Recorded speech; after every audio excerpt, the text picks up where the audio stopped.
sou gerente jurídico na Dentsply Sirona e eu estou aqui hoje para moderar a primeira palestra da série Atualidades da Dentsply Sirona, que busca oferecer aos nossos clientes e parceiros informações úteis aí para combater a crise do coronavírus. Hoje a gente tem uma palestra ilustre formada aí por dentistas, dentais, radiologistas e laboratórios. E alguns recados iniciais para a gente começar. A palestra vai ter duração de 1 hora, então deve terminar ao meio-dia. Perguntas podem ser enviadas via chat e elas serão respondidas ao final da exposição. E o conteúdo que será exposto aqui, é importante enfatizar que ele não é uma recomendação, uma sugestão jurídica da Dentsply Sirona. Tá bom? A palestra ela vai tratar sobre as medidas trabalhistas e tributárias anunciadas pelo governo federal para as pequenas e médias empresas. E nós convidamos os sócios da área tributária e trabalhista do Campedeia Advogados, que é um escritório que assessora a Dentsply Sirona, para nos ajudar na exposição. A quem eu agradeço aí a disponibilidade. Muito obrigado a todos. Eu passo então a palavra para o doutor Rodrigo Zac para começar a exposição. Bom dia a todos. Em primeiro lugar, queria agradecer o convite, Felipe, por participar desse evento, desse momento tão difícil para todos, né? E a ideia é contribuir com alguma coisa. A situação é complicada, a situação é difícil e o governo, com a decretação de estado de calamidade em março de 2020, abriu alguma série de medidas no sentido de flexibilizar a legislação trabalhista, tá? Então, aqui eu vou passar as duas medidas principais que o governo tomou na nossa área e é muito importante que vocês usem dessas medidas. Essas medidas são fundamentais para que vocês atravessem esse momento de crise, esse momento difícil, tá? Para se ter uma ideia, o governo está injetando 51 bilhões de reais apenas no programa emergencial, que é a MP 936 de 2020, que a gente vai tratar aqui. Tá legal? Então, assim, não deixem de usar essas medidas, elas são de extrema valia, elas vão reduzir o impacto financeiro de vocês, elas vão fazer com que vocês possam atravessar por esse momento de uma forma mais tranquila. Tá legal? Então, a gente vai falar rapidamente, o tempo é curto, então vou tentar tratar de todos os temas que essas medidas abordam. Flexibilização das relações do trabalho, são as medidas provisórias número 927 e 936, editadas pelo governo federal em março e abril de 2020, tá? E assim, é importante, usem dessas medidas, elas são de extrema relevância, são de extrema valia para que vocês possam atravessar esse período. O estado de calamidade está decretado até o dia 31 de dezembro de 2020, quer dizer, se não houver nada de novo, essas medidas elas valerão até 31 de dezembro de 2020, você tem todo esse tempo para poder usá-las, tá? Então não economize, use. Para se ter uma ideia, apenas o benefício emergencial que o governo vai contribuir aí com parte do salário dos empregados está injetando 51 bilhões na economia.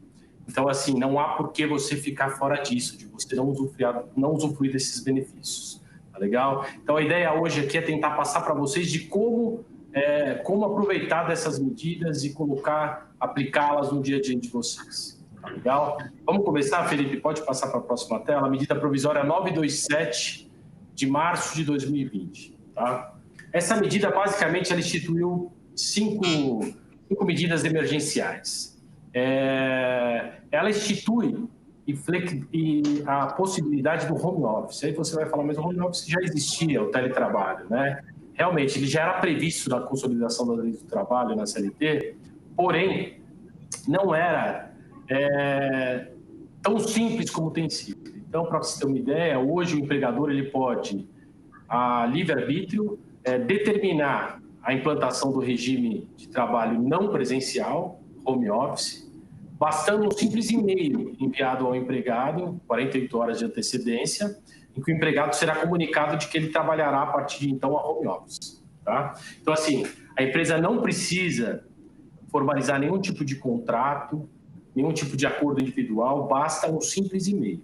Depois de 30 dias, é recomendável que a empresa faça um acordo individual com o empregado prevendo as condições básicas do home office. Quem vai bancar a estrutura, gastos com internet, equipamentos, enfim, são detalhes que serão acordados 30 dias após a instituição do regime.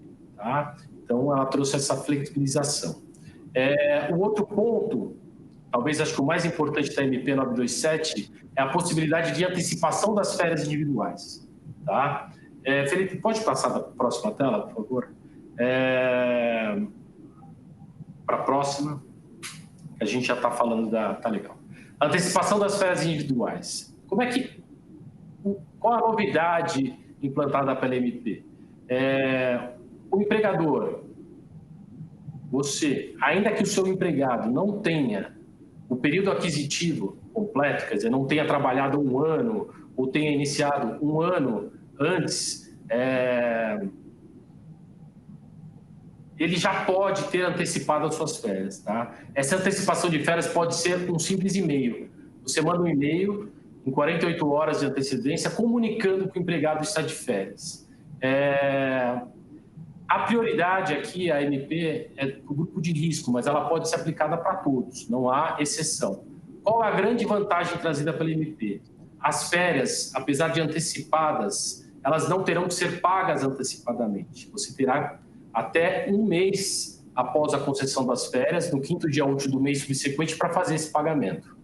O terço das férias também, que normalmente é antecipado, ele vai poder ser pago até o dezembro de 2020, juntamente com o 13º salário.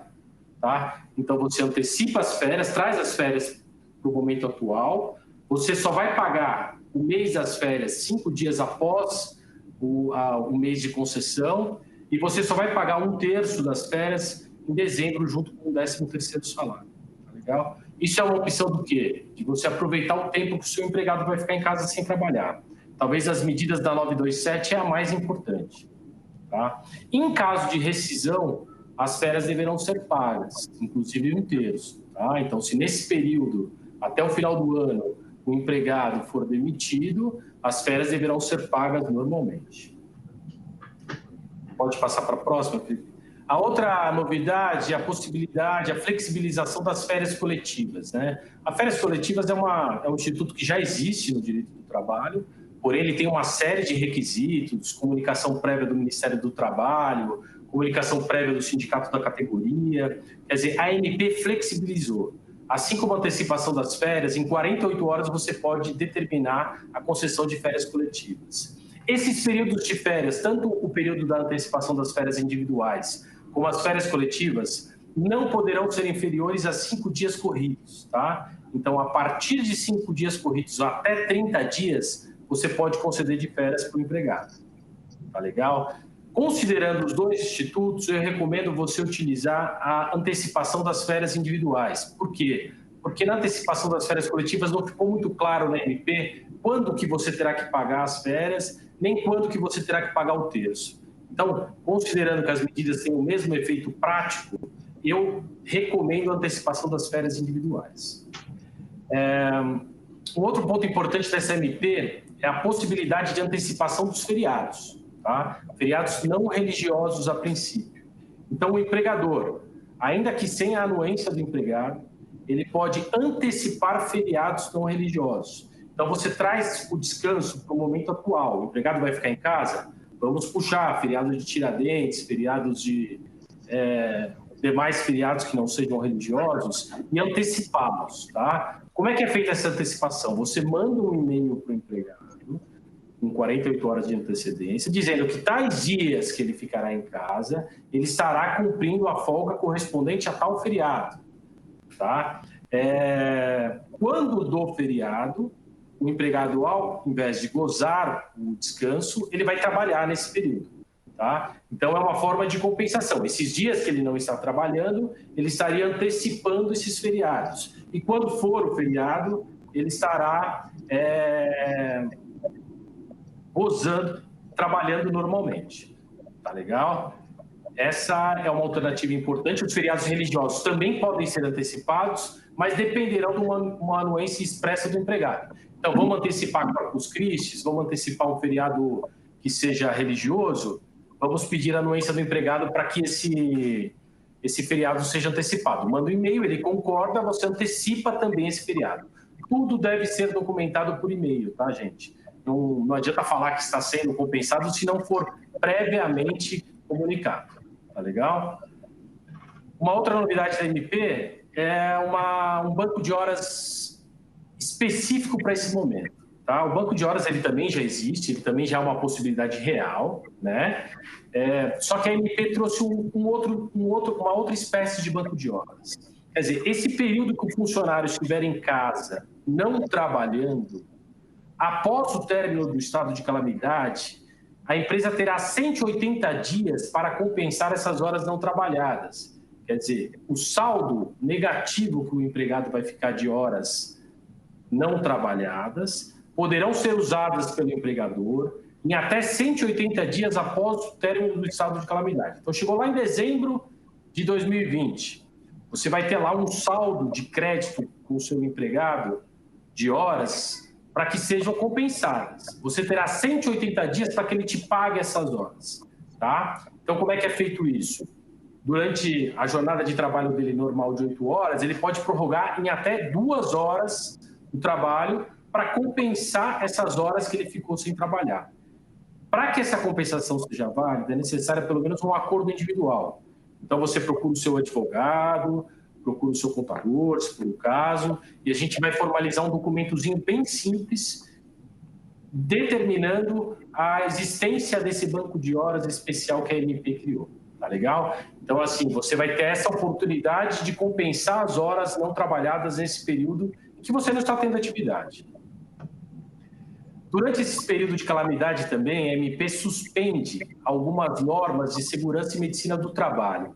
Nós sabemos aqui que vocês são pequenas empresas, talvez empresas individuais, mas empresas um pouco maiores. Nós temos ali a CIPA, né, a Comissão Interna de Prevenção de Acidentes.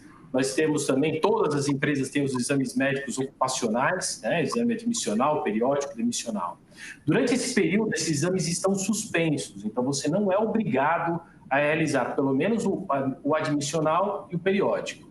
O demissional, ele continua mantido, tá? Mas se um funcionário tiver feito um exame, seja o periódico ou o admissional, 180 dias antes da sua demissão, ele está dispensado do exame demissional, tá? Então, se já tiver um exame periódico ou já tiver um exame admissional anterior a esse período, você está dispensado do exame demissional quando da demissão. Então, praticamente todos terão esse exame em 180 dias. Então, o exame demissional provavelmente será dispensado em eventual demissão nesse período de calamidade. Treinamentos da CIPA também ficam suspensos, tá? O processo eleitoral da CIPA pode ser suspenso pelo empregador. Então, se você tem uma CIPA, você tem uma eleição marcada agora para esse período, você pode suspender essa eleição, tá? E realizá-la só posteriormente, quando do término do período de calamidade, dezembro de 2020. Então, essa suspensão acaba prorrogando a CIPA atual até dezembro.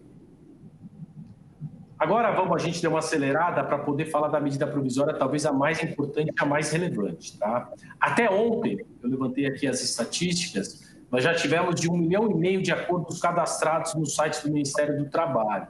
Tá? A previsão do governo são 25 milhões de trabalhadores abrangidos por essa medida.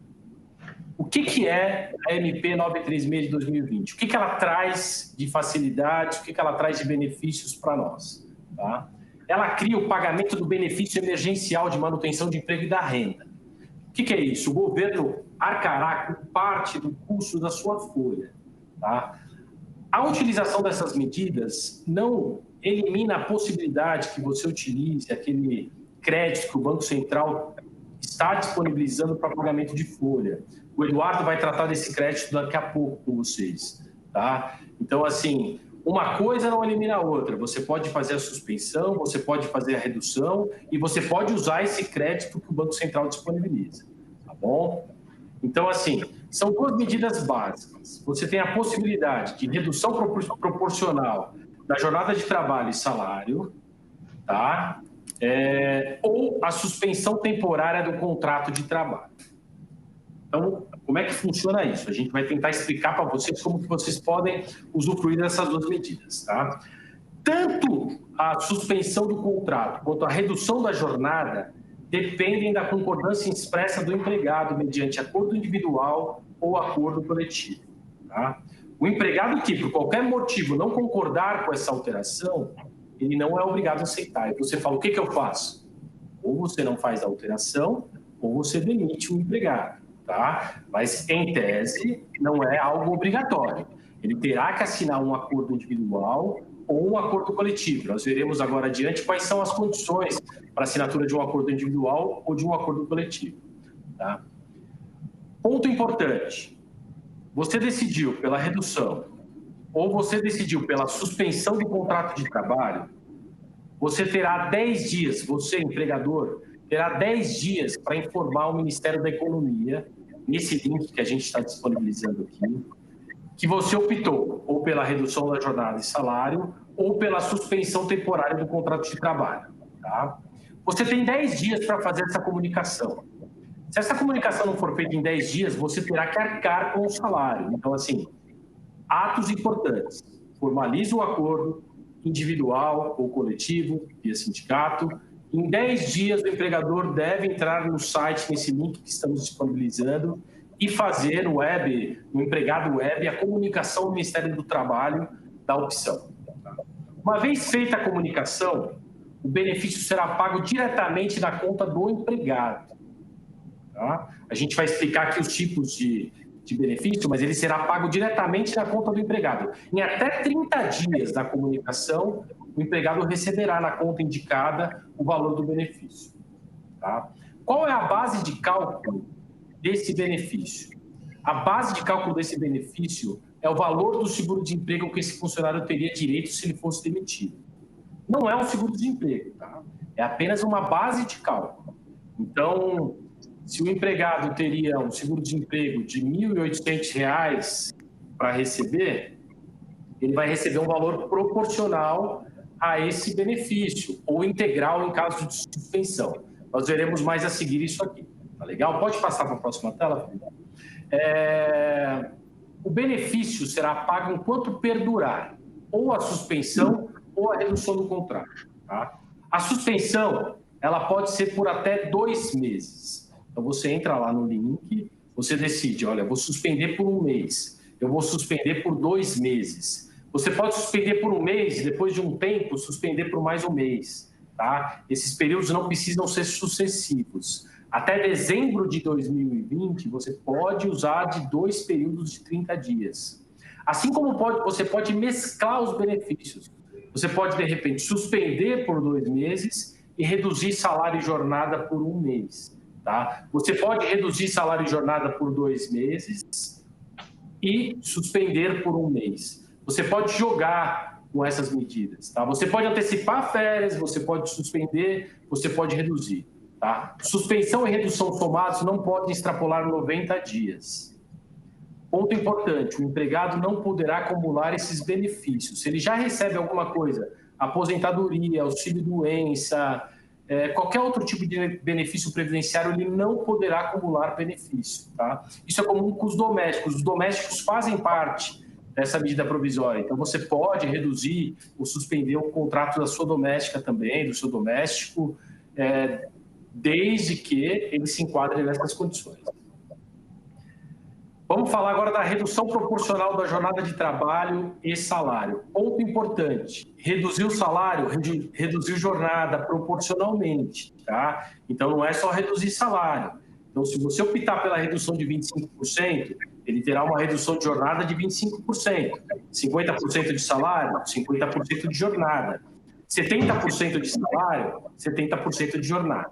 Tá? Esses são os 3 índices que você pode utilizar para redução e para redução de jornada e redução de salário. Tá? A pactuação de acordo individual escrito entre empregador e empregado que deve ser encaminhada ao empregado com 2 dias de antecedência. Então, a gente vai fazer um acordinho, um acordo individual, um documento que o seu advogado vai preparar, que o seu contador vai te apresentar, e que você vai fazer com que o funcionário assine atestando que ele concorda ou com a redução ou com a suspensão, tá? Em 10 dias, como a gente já falou, você tem que comunicar ao Ministério do Trabalho as condições desse acordo. Pode passar, Felipe. Próxima tela. Vamos pular essa tela que ela é um pouquinho mais confusa. Vamos direto para a próxima, por favor, Felipe. Vamos falar da suspensão, tá? Como a gente falou, a suspensão ela tem um prazo máximo de 60 dias. Seja acordo individual ou coletivo, deve ser enviado para o empregado também com 2 dias de antecedência, tá? Durante o período de suspensão, o benefício será integral. Só há uma situação que nós vamos tratar a seguir, em que o benefício será parcial. Vamos pular para a próxima tela, a gente dá sequência, Felipe. Em que momento a suspensão ou a redução cessa? Ela cessará com o fim do estado de calamidades, dentro desse período, pela data estabelecida no acordo. Se você estabeleceu 2 meses, deu 2 meses, volta ao estado anterior, tá? A suspensão, o funcionário volta a trabalhar, você pode até conceder férias na volta dele, se não tiver sido antecipada ainda, mas deu o prazo estabelecido no acordo, encerra-se aquela suspensão. A redução de jornada e salário é a mesma coisa. Findou-se o prazo pré-estabelecido, volta-se àquela condição original, volta-se ao salário normal e à jornada normal de trabalho. Tá? Agora vem alguns detalhes que são importantes. A empresa que tiver oferido no ano calendário de 2019 receita bruta superior a R$4.800.000, somente poderá suspender o contrato de seu empregado com o pagamento de uma ajuda compensatória mensal no valor de 30% do valor do salário do empregado durante o período da suspensão. Então, vamos lá. O que quer dizer essa regra? A empresa que não é do Simples, a empresa que é do Simples, que faturou menos de R$4.800.000, ela poderá suspender o contrato e o benefício será pago integralmente pelo governo, dentro dos tetos pré-estabelecidos, né? A gente sabe que o valor máximo do benefício será R$ 1.813 e o valor mínimo será R$ 1.279, tá? Então, assim, a empresa que é optante pelo Simples não terá que arcar com ajuda de custo nenhuma. Pode passar. A empresa que fatura mais de 4.800.000, faturou, né, no ano calendário de 2019, R$4.800.000 de receita bruta, ela terá que arcar com 30% do salário em caso de suspensão. Então, como é que funciona? Você comunica a suspensão, daqui 30 dias o empregado receberá 70% do benefício. Então, lá, se ele tem o teto de 1.813, ele vai receber 70% disso. E a empresa arcará com 30% do salário dele. Tá? Eu imagino que no caso de vocês, a maioria optante pelo Simples, vocês não terão que arcar com nada. É uma opção do empregador. Eu tenho um empregado que ganha R$5.000. Eu falo, não, eu acho que ele vai ter uma redução muito dura se eu fizer a suspensão. Eu posso arcar com R$1.000, eu posso arcar com R$2.000. Eu posso, por opção, fazer essa ajuda. Tá? Essa ajuda não tem natureza salarial, não incide tributos sobre ela. FGTS, INSS, nenhum encargo incide sobre essa contribuição, tá? Essa ajuda de custo. Aqui a gente vai falar de algumas premissas gerais, que valem tanto para a redução quanto para a suspensão. Necessariamente, como já dissemos exaustivamente aqui, temos que ter uma adesão, seja por acordo coletivo ou por acordo individual. Acordo coletivo, via sindicato, vale para todos os tipos de redução ou de suspensão. Tá? Os acordos individuais, existem algumas regras básicas que nós vamos passar aqui. É óbvio que uma empresa pequena é muito mais simples fazer um acordo individual. É aquele acordo direto com o empregado. Você e ele, o teu advogado passa o modelinho e você vai lá e assina um acordo individual com ele. Tá? O prazo máximo de duração dessas medidas, se você optar por elas, é de 90 dias, dentro desse período, março a dezembro de 2020. Tá? A suspensão, especificamente a suspensão do contrato de trabalho, ela será de no máximo 60 dias, como a gente já colocou aqui anteriormente. Pode passar, Felipe? Próxima tela.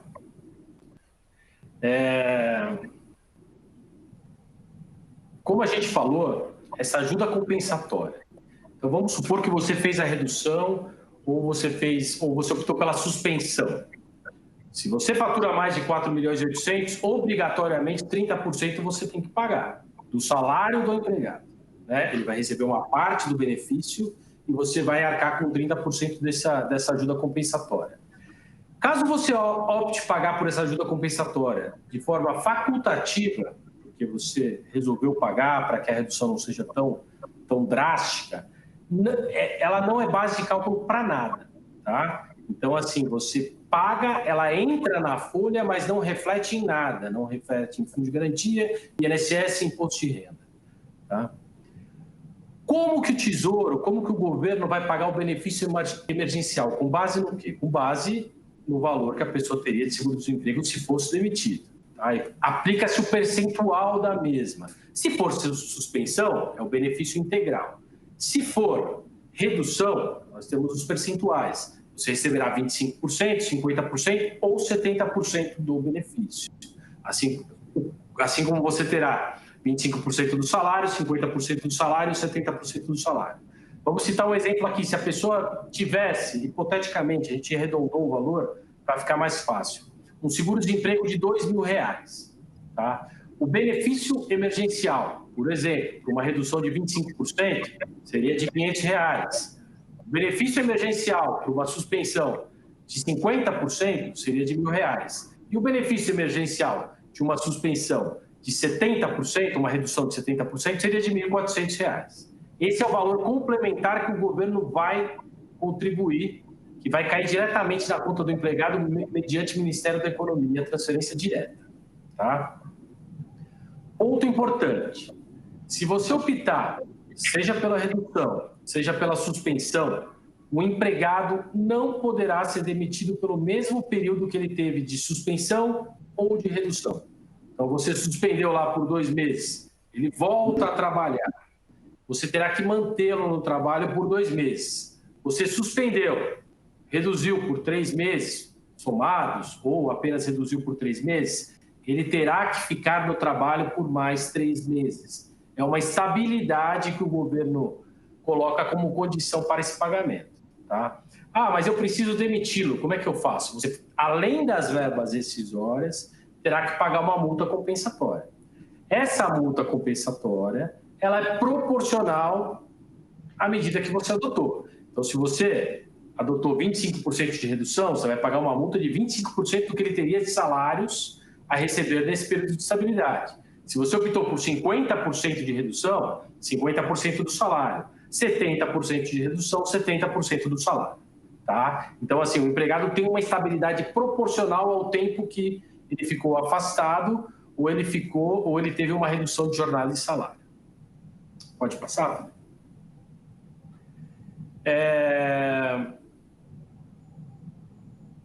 Em que condições eu posso ter um acordo individual de redução e suspensão? Tá?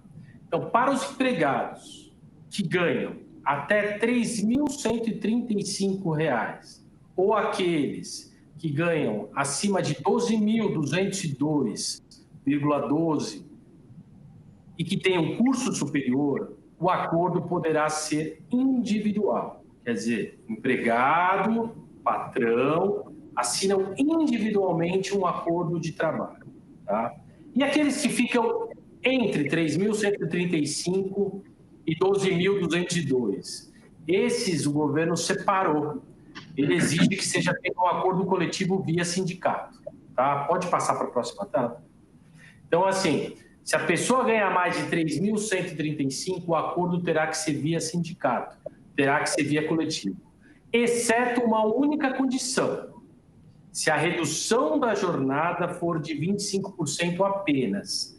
Nesse caso, ainda que ele ganhe mais de 3.135, a redução poderá ser por acordo individual, tá? Não necessariamente será por acordo coletivo. É a única condição. Tá? Ponto importantíssimo, não sei se vocês acompanharam a decisão do Supremo, do ministro Lewandowski.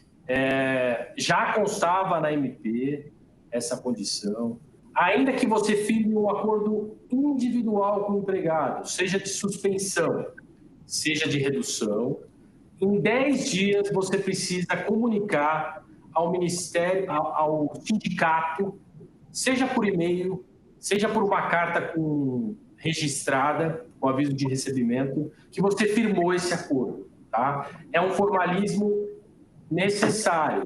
Comunique o sindicato, mande um e-mail, mande uma carta com cópia do acordo, com o acordo em anexo no e-mail, de que você formalizou esse acordo individual ou esse acordo coletivo. Tá? O sindicato necessariamente precisa ser notificado para ter validação desse acordo. Então, só para fechar aqui a parte trabalhista, vamos fazer uma sequenciazinha básica.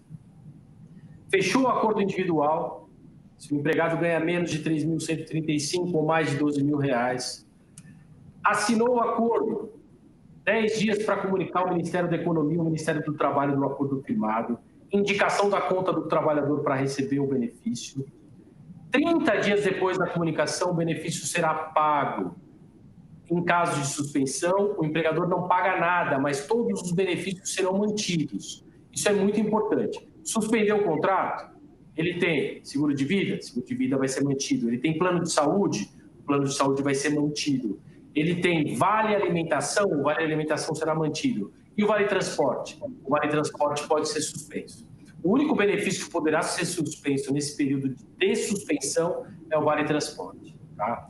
Feita a comunicação, o empregado receberá o dinheiro na conta em 30 dias. A empresa, na suspensão, não pagará nada.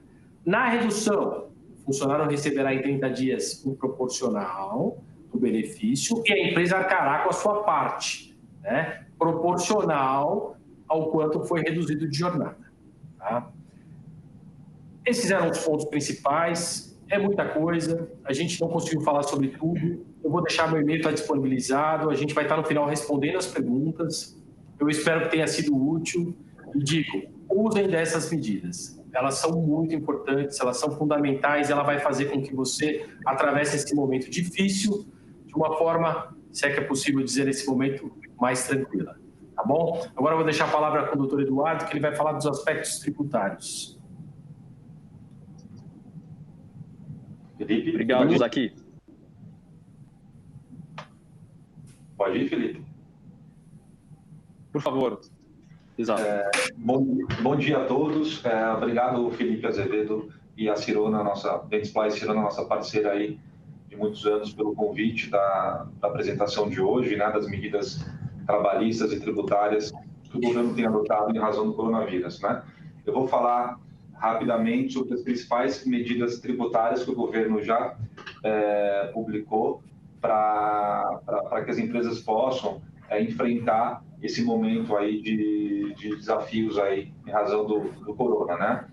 A gente vai focar a apresentação, então, nas empresas do Simples Nacional, no MEI, das empresas do lucro presumido e do lucro real. Algumas medidas, elas valem para todas as empresas, independentemente do regime tributário adotado por cada uma, né? Por exemplo, a do FGTS. Mas vamos então começar pelas empresas optantes pelo Simples Nacional e as MEIs, né? Em relação às empresas do Simples Nacional, o governo ele autorizou um diferimento por 6 meses no pagamento da parcela referente aos tributos federais, né? Porque a gente sabe, o regime do Simples Nacional é um regime simplificado em que a empresa ela recolhe numa alíquota única todos os tributos devidos para os 3 entes, né? Para o federal, para o estadual e para o municipal, por meio de apenas uma alíquota, além da contribuição previdenciária. Então, do Simples Nacional, uma parcela vai para o federal, vai para o governo federal, outra vai para o estado e uma outra vai para o município, a depender da atividade da empresa, né? Então, em relação à parcela destinada ao governo federal, o governo, então, ele publicou uma medida, o diferimento significa prorrogar, né? Prorrogando por 6 meses o pagamento dessa parcela, né? E por 3 meses o pagamento da parcela referente aos tributos estaduais e municipais. Felipe, aí são os tópicos que a gente vai tratar na apresentação. Se você quiser já passar para o próximo, por gentileza, porque a gente vai explicar cada tópico com mais detalhes, né? Pode descer mais um. Pode descer mais um também. Aí, isso mesmo. Bom, então, como eu falei, né, em relação a empresas que adotam o regime do Simples Nacional, haverá uma prorrogação de 6 meses para o pagamento dessas parcelas do federal, né? Então, ou seja, a apuração referente ao mês de março de 2020, com recolhimento em abril de 2020, terá como vencimento a data de 20 de outubro de 2020. E já em relação à apuração referente ao mês de abril de 2020, com recolhimento para maio de 2020, terá como vencimento a data de 20 de novembro de 2020. Já relativo ao mês de maio, com recolhimento, com prazo para recolhimento em junho, terá como vencimento 21 de dezembro de 2020. Né? E, bom, é isso. Então, ou seja, quando agora a empresa já não recolhe nada, abril, maio e junho, porque abril é referente a março, né? Porém, quando for outubro de 2020, ela vai ter que recolher março, mais a parcela de outubro. 20 de novembro, também. Abril e novembro, né? E dezembro, da mesma forma, certo? Vamos, então, passar para o próximo, Felipe. Já em relação à parcela do Simples Nacional destinada aos estados e os municípios, estados é o que corresponde ao ICMS e município é o ISS, né? Prestação de serviço. Considerando que a atividade odontológica é uma prestação de serviço, eu entendo aí que a parcela, na verdade, do Simples Nacional destinada é aquela referente ao ISS, portanto, destinada aos municípios, né? E não aos estados. De toda forma, a sistemática de recolhimento é a mesma, né? Então, vamos lá. Em relação à parcela, né, municipal ou estadual, não foi concedido o prazo de 6 meses, mas foi concedido o prazo de apenas 3 meses, né? Referente também aos meses de março, abril e maio. Então, a apuração referente ao mês de março, né, com recolhimento em abril, ou seja, para esse mês que nós estamos, terá como vencimento 20 de julho de 2020. Já a de abril para 20 de agosto e a de maio, 21 de setembro de 2020. Então, os contadores aí das empresas, das clínicas odontológicas, eles têm que prestar atenção nesse aspecto, né? Porque não é todo simples que foi prorrogado para 6 meses. Tem que verificar a parcela que é federal, que foi apenas 6 meses, e a parcela correspondente ao ISS ou ao ICMS foi prorrogada apenas 3 meses, certo? Felipe, pode passar para o próximo. Bom, já acho que pulou uma, Felipe, se puder voltar. Felipe? Isso, obrigado. Não, pulou de novo. Sobe mais uma. Aí mesmo, perfeito. Calma aí. Não, desculpa, pode passar para a próxima. Bom, em relação ao microempreendedor individual, ao regime de MEI, na verdade, não houve essa diferenciação, né? Tanto a parcela para o federal como para o estadual e municipal foi prorrogada para 6 meses. Então, quando o dentista, né, recolhe pelo regime do MEI, né, microempreendedor individual, então todo o recolhimento foi postergado para 6 meses, tá certo? Bom, vamos lá. Agora vamos falar então do FGTS, que é um tema bastante recorrente que as empresas têm muitas dúvidas, enfim, não apenas empresas, mas também pessoas para empregados domésticos, enfim, para todo mundo que está sujeito ao recolhimento do FGTS, né? O FGTS, nos meses de março, abril e maio, eles foram também prorrogados, né, para julho de 2020. Então, abril, maio e junho, março, abril e maio, foi prorrogado para junho de 2020, né? Então, os empregadores poderão adiar o pagamento da quantia que seria depositada a título de FGTS, né, sendo possível o seu parcelamento. Aí, em relação ao GTS, tem algo a mais que a lei trouxe. Que a lei trouxe foi justamente a possibilidade do contribuinte realizar o parcelamento do montante que foi diferido, tá? Foi suspenso, certo? Então, em julho, ele vai ter que pagar, né, março, abril e maio, e, portanto, ele terá e poderá pagar em até 6 prestações, e 6 parcelas fixas, certo? Então só para a gente fechar o raciocínio, né? O que foi suspenso? Março, abril e maio. Quando que esse FGTS seria devido? Seria devido em abril relativo a março, maio relativo a abril e junho relativo a maio, podendo essas três períodos de apuração ser parcelados em julho em até 6 parcelas fixas, né? Para que as empresas aí possam ter um respiro. E isso vale para empregado doméstico, empregado de empresa, para qualquer tipo de empregado que seja sujeito ao recolhimento do FGTS. Tá bom? Ele pode passar para o próximo, por favor. Agora a gente vai falar um pouquinho das empresas tributadas pelo regime do lucro real e do lucro presumido. Aí, em regra, vão ser clínicas odontológicas, laboratórios, em regra, eles faturam, né, mais que 4.800.000, eles serão tributados por um outro regime de tributação, que é o presumido lucro real.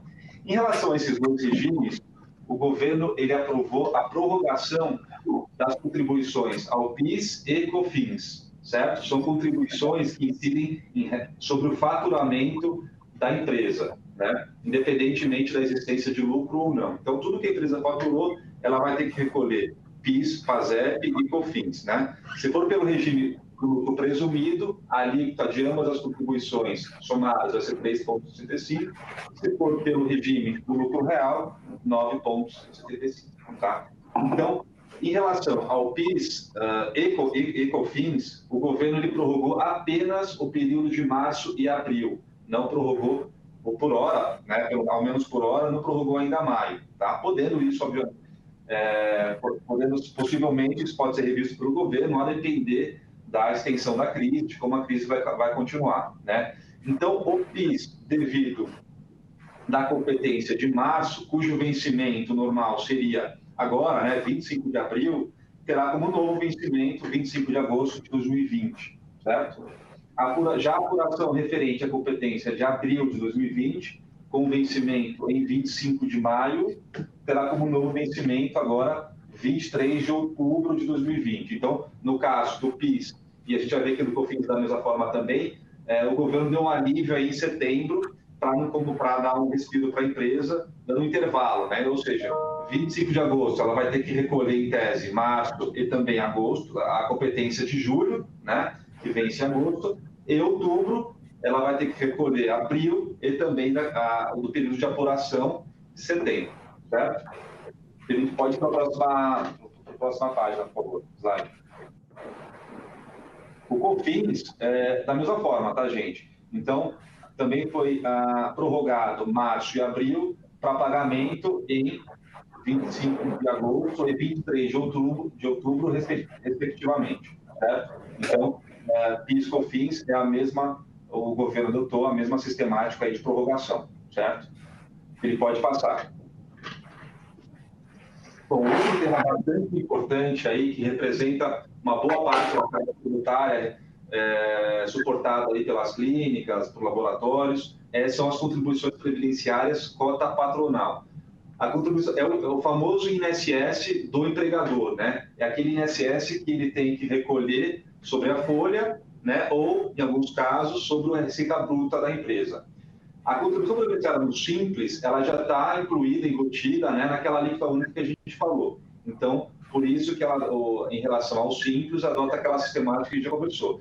Já as empresas que apuram pelo lucro, os tributos federais pelo lucro real e presumido, elas estão sujeitas à contribuição previdenciária ou sobre a folha de salários ou pela receita bruta, dependendo da atividade econômica da empresa, né? Então, de uma forma ou de outra, seja pela folha e seja pela receita bruta, a contribuição previdenciária cota patronal também foi prorrogada, né? As contribuições previdenciárias cujas competências são de março e abril. Também nesse caso, o governo não prorrogou o mês de maio, tá? Somente esses 2 meses. Da mesma forma que no PIS/COFINS, o prazo para pagamento de março foi prorrogado para 25 de agosto de 2020, E o prazo para pagamento de abril também foi prorrogado da mesma forma para o dia 23 de outubro de 2020, certo? Aí a gente tem uma medida bastante importante, porque esse tributo, ele onera bastante aí as empresas, né? E em regra, representa uma boa parte da carga que elas têm que suportar, certo? Então, vamos lá. E aí a gente tem também uma outra medida importante, que são as alíquotas das contribuições ao sistema S, tá? Que é o Senai, Sescop, SESI, SESC, SEST, SENAC, Senat, Senar, né? Aí, o sistema, esse recolhimento e essas SESI, SESC ou SEST vai depender também da atividade econômica na qual a sociedade está enquadrada, certo? Então, as sociedades que recolhem as contribuições para o sistema S, elas terão uma isenção, uma redução, e nesse caso é diferente, porque nesse caso a gente não está falando de prorrogação, mas está falando de redução mesmo, ou seja, a empresa ela não vai ter que pagar lá na frente o que ela deixou de pagar agora, tá? Mas essa redução de até 50% das alíquotas, tá? Então, no caso, por exemplo, se você recolhe para o Sescop, a alíquota vai ser reduzida para 1,25%. Se você recolhe em favor do SESI, SESC e SEST, a nova alíquota vai ser de 0,75%. E se você recolhe para o SENAC, SENAI e SENAT, a nova alíquota será de 0,5%, né? E Senar, 1,25% da folha e 0,125% da receita de comunidade. Aí é mais a produção rural, eu entendo que as clínicas odontológicas elas não estejam sujeitas ao recolhimento do Senar, né?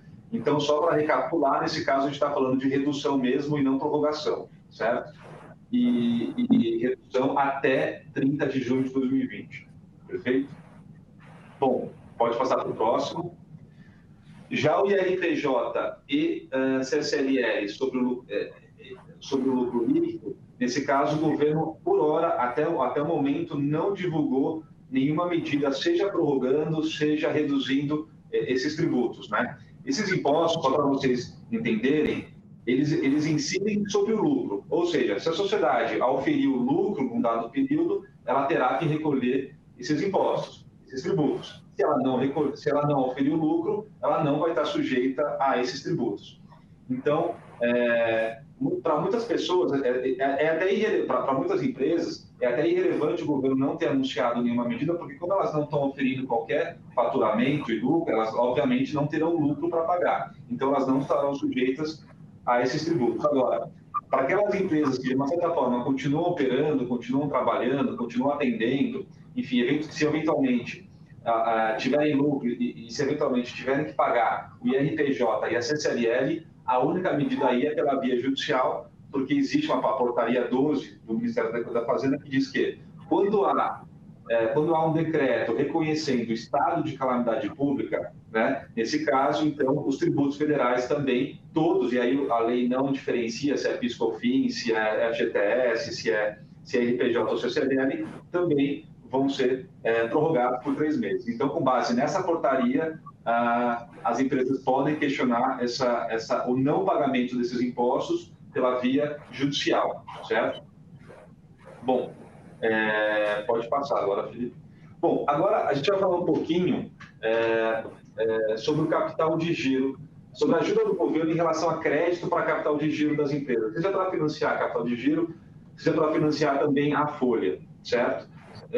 Sem querer, obviamente, se estender muito em relação a esses pontos, até porque é uma questão até que transcende, não é uma questão exatamente jurídica, mas até para que vocês possam futuramente obter mais informações e saber que existe essa possibilidade, a gente já traz para vocês aqui algumas informações, mas, novamente, sem querer, sem ter a pretensão de termos, de aprofundar sobre esses temas, tá bom? Bom, vamos lá. Então, podem solicitar essa linha de crédito especial, né, para capital de giro e financiamento de folha, micro e pequenas empresas e empresários individuais, certo? Médias empresas com faturamento até 90 milhões, médias empresas com faturamento acima de 90 milhões e até 300 milhões de reais. Isso somente até 30 de novembro de 2020. Grupos econômicos com faturamento até 300 milhões também podem pleitear essa linha de crédito. Lembrando que esse crédito é fornecido pelo BNDES, certo? Existe também uma outra linha de crédito válida até 30 de novembro de 2020 para financiamento, empréstimo para visar a manutenção e geração de empregos, no limite de até 70 milhões por ano. Tá? Pode ser solicitado pelo canal do BNDES e do MPME, né, do Ministério da Economia, certo? Pode passar para a próxima, Felipe.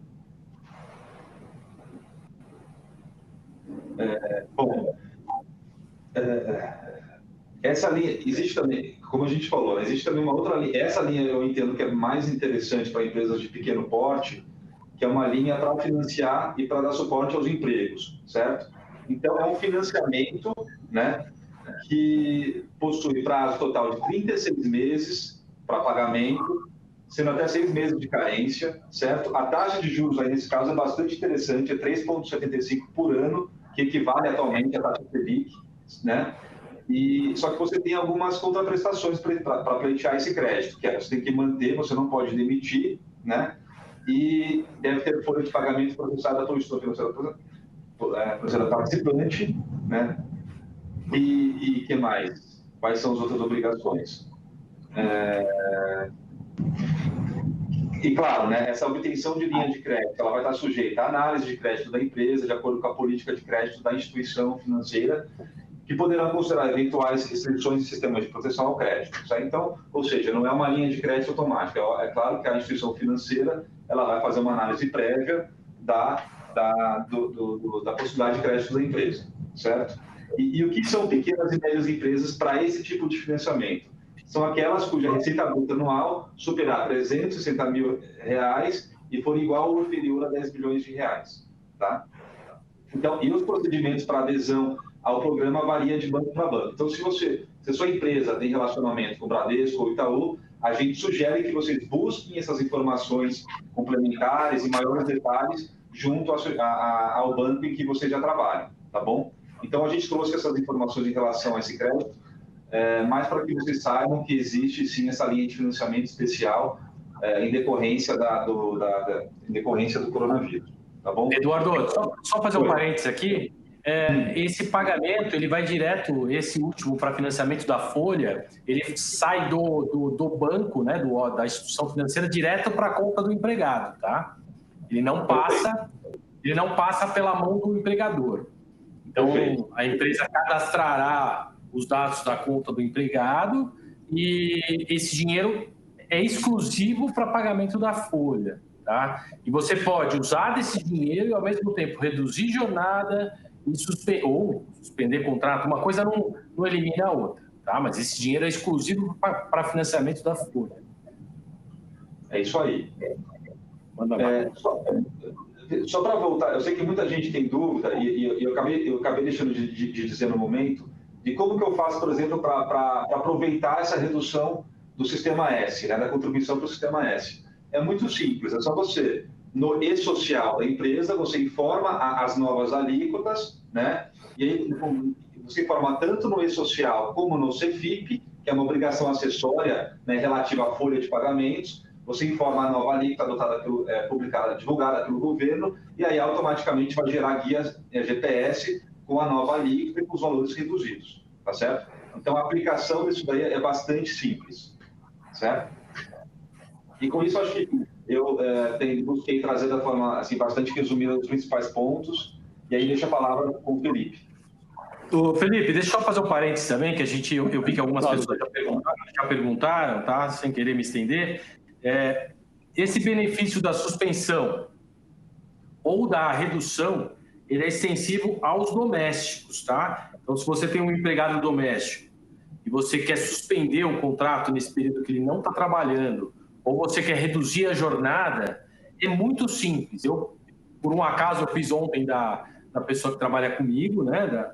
Da minha funcionária, e é muito simples. O único detalhe é que é um outro site, tá? Não é o web empregador que você faz esse cadastro, tá? Ele é feito em um outro site, a gente pode até disponibilizar aqui, que é o https://serviços.mte.gov.br, depois eu posso disponibilizar para vocês. Você com certificado digital é muito rápido, muito simples, Você clica lá, você entra, escolhe a opção, e o único detalhe é entrar no e-social também, aquele lugar que você gera guia todo mês para pagamento do salário, e comunicar ou a suspensão ou a redução também do salário, tá? Então é super simples e acho que é válido, né? Porque nesse momento a maioria das pessoas estão dispensando os empregados domésticos, estão arcando com o salário, e eu acho que pode usar essa medida para amenizar o seu custo mensal aí também com o seu empregado doméstico.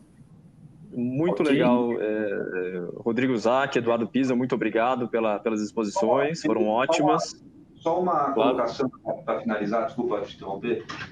Eu até não gosto da apresentação, mas eu acho que vale a gente colocar em relação ao IOF, né? O IOF é um tributo federal que incide sobre as transações financeiras, empréstimos, operações de câmbio, né?